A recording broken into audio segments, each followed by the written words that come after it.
clapping my hands. I'm clapping my hands because Coach Santi Edralin was right. Sinabi ni Coach Santi the last time he was here on the show that Creamline won't lose anymore. You're right for now, Coach. You're right for now. For now, yeah, for now. Because they have to win 5 more games to win the championship. Because meron pa silang isang match na natitira sa eliminations. They have to win 2 semifinals matches to advance to the finals. And of course, sweep the finals for your prediction of Creamline won't lose anymore to hold us through. Kinabahan ka ba kanina, Coach, nung nanalo yung Choco Mucho sa set 1 and set 3? I was talking to my wife kanina. When Choco Mucho dominated Creamline in the first set. Sabi ko na they're gonna adjust. They're gonna do something. Actually, they already adjusted. No, they already got super sub Tots warmed up. Mm-hmm. So in the first set, and it got really a little close. Pero it didn't materialize. No, pero no second set onwards, that was really one of the best. Sa akin to, yun ang pinaka magandang laro so far. Yeah, especially you mentioned that second set nung bumangon yung Creamline, they really dominated Choco Mucho in that set. It's like they reminded Choco Mucho that they are the champions of this league. That's right. All right, you were also correct when I asked you, so why will Creamline win against Choco Mucho? And you were straight to the point, sabi mo, because they have Tots. Mm-hmm. I want to get your thought process on that. How did you come up with that conclusion that it would be Tots who would turn out to be the X factor for Creamline to win over Choco Mucho?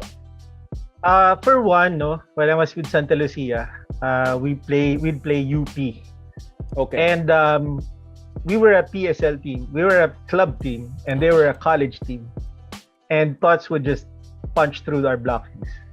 So she was third year college then. Mm-hmm. So I know she could attack opposite, outside, backline. She could kill you with the serve, jump serve pa nga nung time na yon. So, and then when I saw her here in the first few games, sabi ko, wow, if you can see her warm up, if you can see her body, her physique, and her confidence, it's like a perfect fit. I just didn't know how, at first talaga, I didn't know how it will parang magkakaroon ng chemistry kasi Gemma was also playing well in the first few games until her slight injury. So, sabi ko kasi, diba, when we first spoke, Gemma's spikes were yung rip, nag-rip talaga. Nag-rip talaga. Actually, lahat naman sila. But I really saw na Tots was a game changer kasi nung pinapasok siya, 2.5 sets lang, pero 12 points siya. Papasok siya ng isang set, 6 points kagad. So, that's why I believe na she's really the X factor game changer in this match. Creamline had 5 players in double digits, including Tots Carlos, who had 16 points. That's actually not Tots' highest output so far this season. There was a match wherein Tots actually had 26 points off 26. The bench.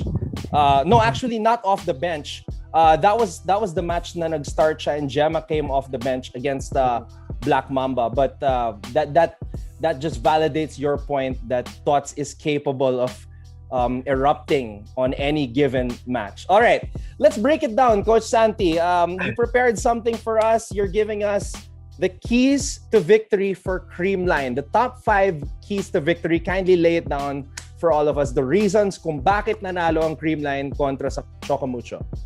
Okay, so we already talked about super sub Tots. So today talagang she played that role, super sub. So if you compare that with let's just say it out, Alyssa Valdez will be Alyssa Valdez. Alam ko, Antonio, Michael Jordan fan. We were like watching the games, or if you read the newspapers, if you see Jordan, if you see Jordan 22 points, 25 points, parang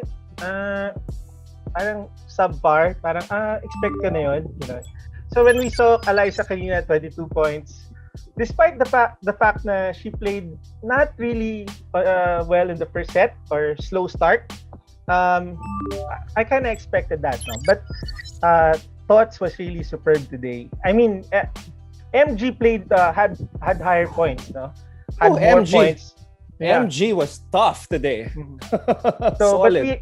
we already expect that from them even before but talaga si Tots yung he made the difference, no? Lalo na yung pina-punch through niya yung mga blockings ni Maddie or ni Bea and Kat, no? Or a combination of those players. So I think and yung timing ng pagpasok niya, it's hard, no, for me when you're coming off the bench kasi you're kind of cold, then papasok ka and then you're gonna change the game. So I think that's number one. No? That was very key.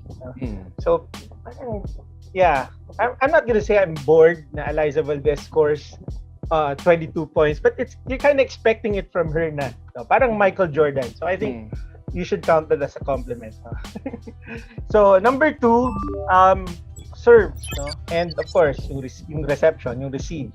I think the announcers also were talking about that. It boils down to serve and pass, no? So if you noticed here, I think the serves, number 2 and number 3 si Gia sa ating sa ating what do you call that? So, top of the league, around the league Rankings. top 10 sa rankings, yeah. But today Panaga and Sato also killed them with their serves. But I also want to say that on the reception side, not because, again, if you see the replays, no, Denden was covering too much of a floor area. She was covering, they're playing 2-man receive at some point. And that's hard, no? That's hard if you're covering a lot of area.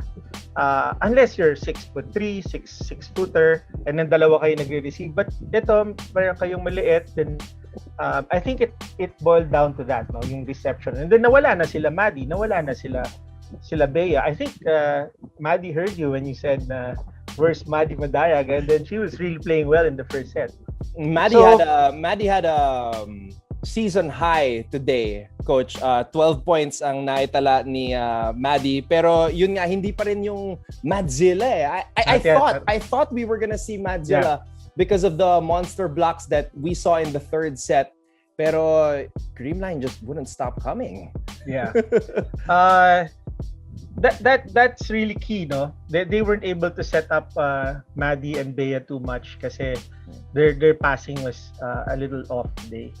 But I think then siguro talagang she was playing really well, pero too much na talaga yung nangyari kanina, na too much tough serves, too much area to cover, and that really also played a role in the win of Creamline. So thirdly, setting up the middles, no? So Panaga and Sato made it easier for Alyssa, Tots, and MG. Imagine Choco Mucho didn't have blocks in 2 sets. Parang second and fourth, they had 0 blocks, and then puro attack. Overwhelmed naman sila ng attacks ng Creamline. So that's also key, no? Kung wala kayong blocks, but you're actually one of the tallest in the league. Eh. They're not the tallest. No, maybe Jaja pala and din in Cherry Pigo, but their front line is also big, no? Lalo na dito sa outside. That's why I told you, Anton, 'di ba, sa Olympics, at lalo na dito, when I saw na it's Arocha or Gaston, nakita mo dinidig na ni Gia. Mahirap mag-set ng patalikod na dinidig mo. Oo. It's almost impossible. But that's because, no, na-activate na yung middles eh. Pwede rin naman kasi ibigay ni Gia sa middle, tapos binibigay niya pa rin sa likod. So, I think setting up the middles was really crucial for them, no? And then number 4, MG's numbers. Woo! I think aside, those spikes really punch through. Minsan nakapwesto na si Denden, talagang lumilipad pa talaga eh. So, when I see that, now when you see that, sabi ko last time din, when you have a strong opposite hitter scoring, then you have a better chance of winning. So, and then lastly, I call it the Creamline's 3 C's. Ayan. Okay, I like this. Yeah, Creamline's 3 C's is Coach Tai. I think this is his first game back, no? Yeah, it's his first game back. What a time to come back for Coach Tai. Yeah, that's why I asked you last time. And that's why I made that prediction. Pero Anton, disclaimer lang na po, they will never lose na in the elimination round, but not in the semis and finals. But we'll see. Uy, coach, panindigan mo na. Sinabi mo na eh. Sinabi ko na no? Nag-disclaimer pa. So anyway, but Coach Tai, he had a combination of plays. So he didn't just stick with Alyssa playing outside. Meron siyang mga MG doing a combination. Meron siyang mga backline. All these things, no? And then a combination of players. Pagkakita niya, siguro na Gemma wasn't playing well, sub kagad. No? And then there was one point, lamang na lamang sila. Pinasok na si Negrito at saka si Vargas to serve, no? Naka-ace pa si Rose eh. Naka-ace pa siya. And then sometimes it was Kyla Atienza and sometimes it was Ella De Jesus in the libero position. So if you're playing a long game and then a shortened season, that malaki ng difference yun for recovery. And total, you were leading na naman by more than 10 points or more than 9 points. Eh. So why not rest some of your players?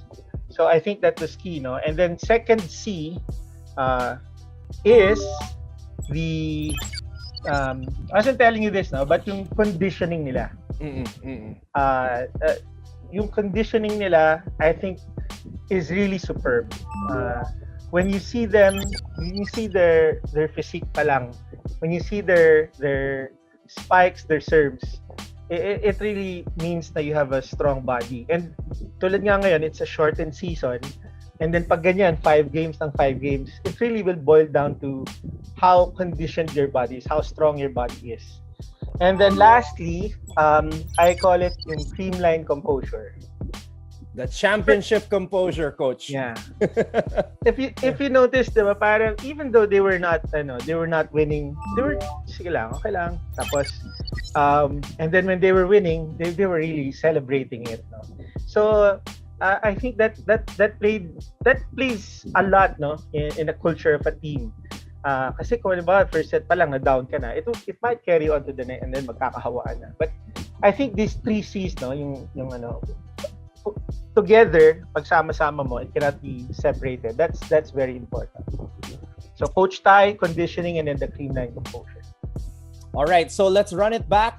Let's run it down again. Coach Santi Edralin's keys to victory for the Creamline Cool Smashers in today's match against Choco Mucho. Super sub Tots, serve and receive, setting the middles, MG's numbers, and the Creamline's 3 C's, which is Coach Tai, conditioning, and Creamline's championship composure. So kayo naman, ano sa tingin nyo ang mga dahilan kung bakit nanalo ang Creamline today? Let us know in the comment section below. No violent reactions, please. Give us your thoughts also sa laro ng Choco Mucho because we're also wondering and trying to analyze what happened with them as well. But I'll just validate some of your points. Sinabi mo setting the middles. Sato and Panaga were activated. Risa had 12 points. Right. Pangs had 13 points, so they were definitely activated by Gia Morado, and then MG's numbers, grabe. MG, can I just say, syempre, the ones who get the headlines are always, like Alyssa Valdez, Gemma Galanza, Gio Morado, but Michelle Gumabao, 7 out of 8 matches this season, this PVL bubble, naka-double digits. Itong si MG, she's currently averaging 13.9 points per match. That is second behind Alyssa Valdez, who's averaging 17.5 points per match, which is number 1 in the league. I do have a question for you, Coach Santi. Should we be worried about the 0 points of Gemma Galanza today? I don't think so. She's probably still nursing her injury. Today lang talaga. Sometimes pag nandun ka na sa momentum na you're winning and then you still have a player na magaling na, or starter na it's on the bench, you go with somebody who's on a roll, diba? And then siguro kasi nga, diba, we're match up siya eh. It's the matchup is Kat Tolentino or Dino Wong and Bea De Leon and Maddie Madayag blocking you. Okay, minsan lulusot, pero kahit kanina nung first set na nabablock si Alyssa eh. So, and then I think also kanina siguro off ang passing ni Gemma. So, and then Tots was really playing well, and then yun. I don't think it's nothing to worry about. It's really a good problem for Creamline, and I think Gemma will be Gemma, no? One of these days. So yun, there's nothing to worry. I don't think so. All right. Let's just say, if you were in the locker room of Choco Mucho after this game and you were the coach, if you were part of the team, what would you say to them for them to, get their spirits back up and focus on the succeeding matches ahead to bounce back from this loss? Yeah. We know Coach O is an animated coach, and kudos to him. He didn't get to 6-0 because they had an easy schedule. We all know he's been champion sa men's, sa women's. Of course, now I think he's gonna really pump up his team, to bounce back. But if I were gonna be there, inside the dugout, I think I'd focus on what was going right in the first set and the third set, and what was not going well with our second set and fourth set and fifth set, and then let's work on that. Let's keep the positives and then work on the things that why weren't we blocking? Why did we have 0 blocks? That's almost impossible if the stats are correct. Yeah, I was shocked after I saw the numbers after those sets that they lost. A team like that, you have those triple towers, and you have Dina, who's a tall setter, and you can't get a block. That's just mind-boggling for me. Yeah. And then I wanna add pala, Anton, dun sa first set, their first 2 sets, I think, until the third siguro, their floor defense was impeccable. Sobrang galing ng floor defense nila. Whether lumulusot yung palo, whether lumilipad yung bola, they were throwing their bodies to the floor, and then walang bumabagsak talaga. It's just that siguro, I don't know, maybe sa positioning, di ba kanina may mga aces na talagang bumibitaw sila eh. Last point, saka yung may miscommunication si Denden with somebody else because the position was really not there, And then at the same time, if you're a team like that has Janet Panaga, sabi kasing J. Janet Panaga and Risa Sato, who's scoring and blocking in front, and then pagdating sa likod will serve tough. Ang hirap talaga eh. Ang hirap nun eh, 'di ba? And that's why they got 12-13 points, Tama ba? 12 and 13 points respectively. Yep. Janet had 6 blocks. Same as Maddie, but yeah. That's something, Meron pa siyang mga aces, meron pa siyang spikes na really got them going. At some point, parang 4 consecutive points siya in the second or third set. So I think that's the so in a nutshell, I think bounce back lang si Choco Mucho, and then they work on what went wrong today, then I think they'll be fine. All right, so there you have it, guys. Instant post-match analysis from our volleyball expert, Coach Santi Edralin, who I have to commend because his analysis was on point. Maraming salamat again, Coach Santi. Thanks, Anton. Yeah, before we close, do you see that photo I sent you of Alyssa working out at the hallway of their hotel? Yeah. Guys, that's Exhibit A. Kung bakit nanalo ang Creamline ngayong araw. That's true. And grabe, that's why I chose talaga them not losing because of their conditioning. I know their program. I've seen them and I know some of the coaches. So yun yung edge nila. All right. Just like Coach Santi's hat says, stay humble, guys. Stay safe, stay blessed. And thank you guys again for watching Volleyball DNA. We'll see you all next time. Thank you.